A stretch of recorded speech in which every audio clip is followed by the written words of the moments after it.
Good afternoon, everybody. It's your boy, Pigskin Pete. Happy Monday to everybody. I hope everybody had a great weekend. I'm sure that you did. The SEC returned, and the Big Ten and the Pac-12 return at later dates.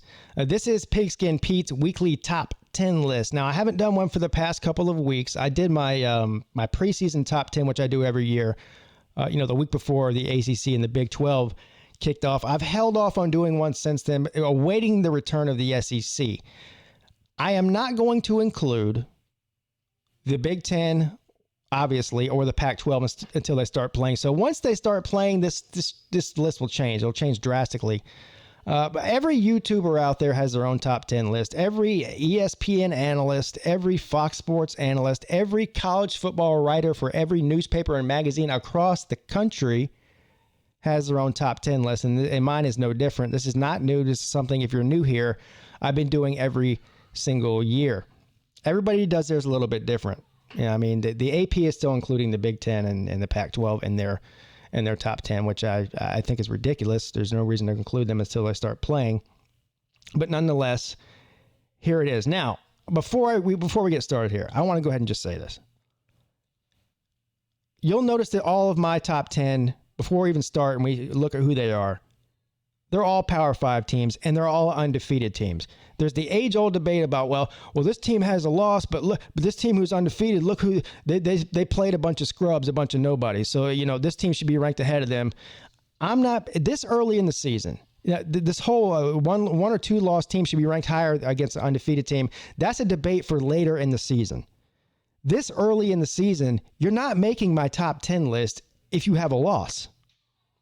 Now, you may have a loss and work your way into my top 10 later in the season as the weeks go on, based on who you played and strength of schedule and all that sort of thing, and how you lost or how you won.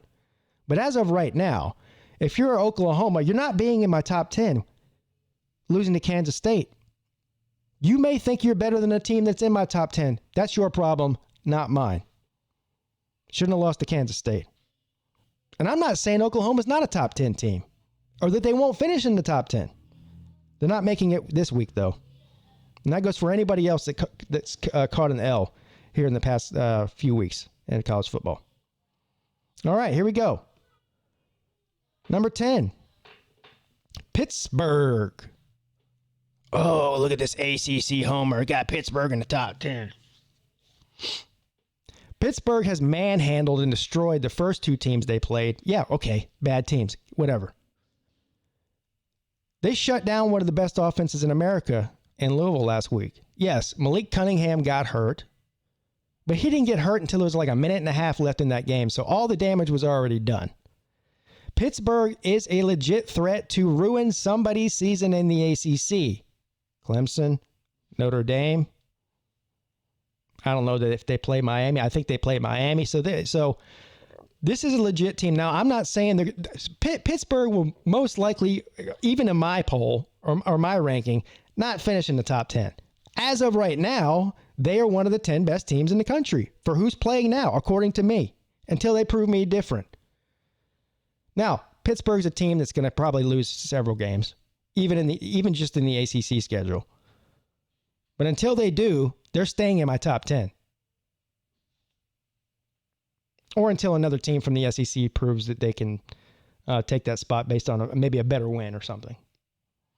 Number 9, North Carolina. Now, I've been high on North Carolina, higher than most people, and a lot of you have pointed that out to me during the offseason, because I'm a believer in Sam Howell and I'm a believer in Mac Brown. All North Carolina's done is handle business so far. Now, they had the game postponed this week. We'll get to see them next week. They'll get a chance to prove whether they're legit or not, even by ACC standards. But again, they're undefeated. They played a couple of games, and they've won convincingly. So they are definitely in my top 10 as of right now. Texas.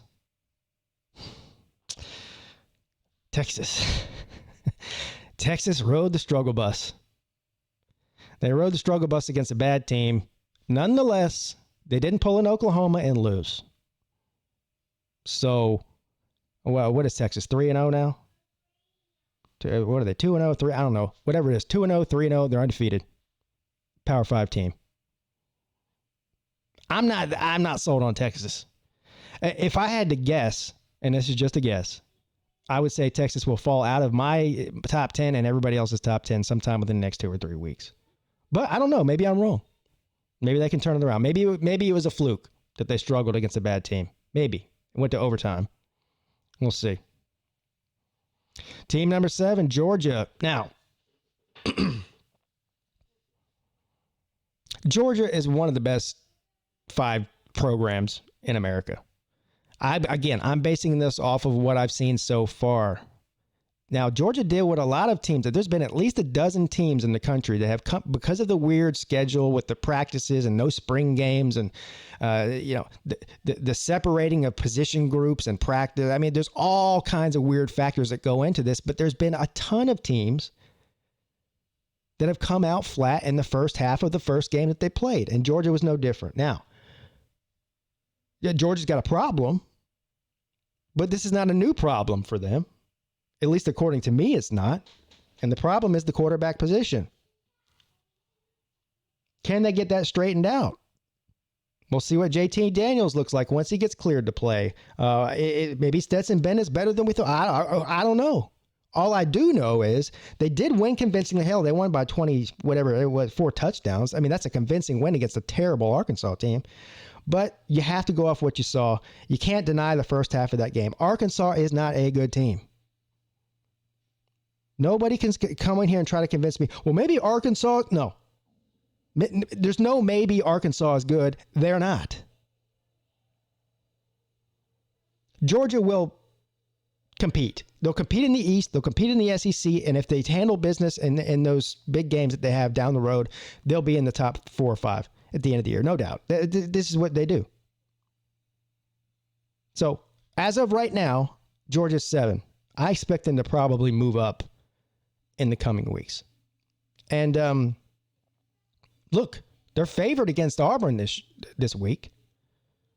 And this will be a good judge. Arkansas was not a good judge. Obviously, Auburn's miles ahead of Arkansas. So this will be the judge, the barometer that I can use to move Georgia either up or down, depending on what they do this weekend. Number 6, Auburn. Yes, Auburn is an underdog in this game to Georgia. Auburn beat a better team than Georgia did, period. Kentucky is miles ahead of Arkansas. And Auburn won they won by a couple scores, and I think Kentucky's a pretty good team. Maybe not as good as what Mark Rogers thinks they are, but nonetheless, Kentucky's clearly a good team.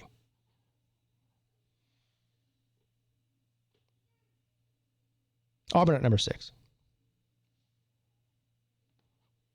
Number 5, Miami. I don't know unless you're including the Big Ten and the Pac-12 in your top 10 list, how does anybody in their right mind not have Miami at least in their top 5? And you're going to tell me, they beat Florida State. Florida State's one of the worst teams in the college football. Yes, this is true. They destroyed them. Right? They destroyed them. It wasn't even a contest from kickoff to the time that the clocks hit 0. Defensive line is amazing. Running game is amazing. Derek King is out there running around looking like Lamar Jackson did at Louisville.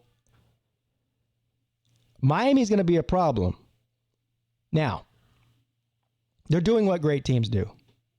And they're demolishing their inferior opponents. Now, they struggled a little bit for a half against UAB, but we just talked about that. A bunch of teams did that. But the past 8 quarters that Miami has played haven't even been a contest. And if you're a great team and you have aspirations of competing with the Clemsons, the Alabamas, the Georgias of the world, then you need to go out there and handle business and handle it convincingly, and they have done that. They have earned their top 5 ranking in anybody's ranking system as far as I'm concerned. We'll see what the Big Ten teams look like when they come back. They may have something to say about this, but as of right now, Miami is definitely a top 5 team. We'll see what happens in a couple of weeks when they come up to Death Valley. Number 4, Florida. And you're going to say to me, Pete, how do you have Florida ranked ahead of Miami when Miami's been destroying people And Florida gave up 600 yards to Ole Miss. Well, frankly, because Ole Miss is a better team than anybody Miami's played. Now, honestly, if Miami and Florida were to play tomorrow, I think that Miami would be favored in this game. And I might even pick Miami to win. But we can't ignore what we saw Florida do. And that was manhandle Ole Miss. Defensively, not so great, Florida. But I don't know if you really use that as a barometer. First of all, first game that they played all year. Second of all, Ole Miss and Lane Kiffin, they're going to put up stats. They're going to run the stat sheet up on everybody they play. So I'm having Florida eke out Miami just based on the fact that they beat a better opponent than Miami's beat this year. I'm not saying Florida's a better team. That's still to be determined. Team 3. Notre Dame. Speaking of teams that had destroyed their lesser opponents and looked fantastic doing it, I think, and it's still way early, I think Notre Dame this year looks more talented and more put together just through the few games that they've played than they have at any other year that Brian Kelly's been there. And, of course, they had a 12-0 season with Brian Kelly, went to the playoffs, got destroyed by Clemson, but nonetheless went 12-0. And this team, I think, is better this year than that team was that went 12-0 a few years ago. Notre Dame's got some tough games ahead of them. I know you're saying, they're just playing an ACC schedule. They don't have no tough games. Well, they got to play Clemson.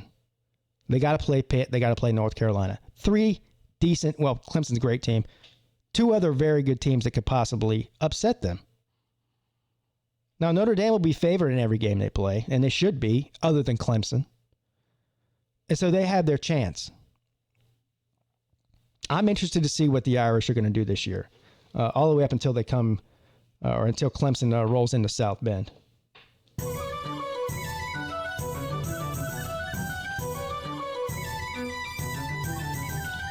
The Clemson Tigers are going to come into South Bend and spank our Irish bottoms green and gold. You heard it from the fake Irishman. He told you what's going to happen with that one. Number 2 and number 1, I'll just go ahead and put them up here together. There's no reason to have suspense in this. If anybody's debating at this point whether or not Clemson and Alabama are the 2 best teams in the country as of right now, I don't know what you've been watching. Now, Ohio State, again, will have something to say about that when they start playing. And Ohio State, I expect them to start the season strong and go blow out most teams they play, and they'll move right up this. As soon as they start playing, they'll move right up this list. Each week they'll be higher and higher as long as they're winning the way that Ohio State normally wins. But they're not there right now. Alabama and Clemson have separated themselves so far as the teams that have played. Now, Florida will say, "What about us?" Well, Florida, Alabama and Clemson aren't giving up 600 yards of offense or on defense to anybody. And they are they're so dominant that, they're playing. Missouri's not a good team. Nobody that Clemson's played has been a good team. I get it. But they're pulling their starters out at half. They're playing 2nd, 3rd, 4th, 5th stringers for the entire second half. This is what great teams do. This is not a surprise to me. If you want to flip-flop Alabama and Clemson in number 1 and 2, I could care less. They're 1A and 1B as far as I'm concerned. And I'll just go ahead and tell you, I expect both these teams to make the playoffs. Now, obviously, Alabama has a harder road to get there than Clemson does. I mean, that's not a secret. But I still expect them both to be there at the end of the year. I mean, do you not think so?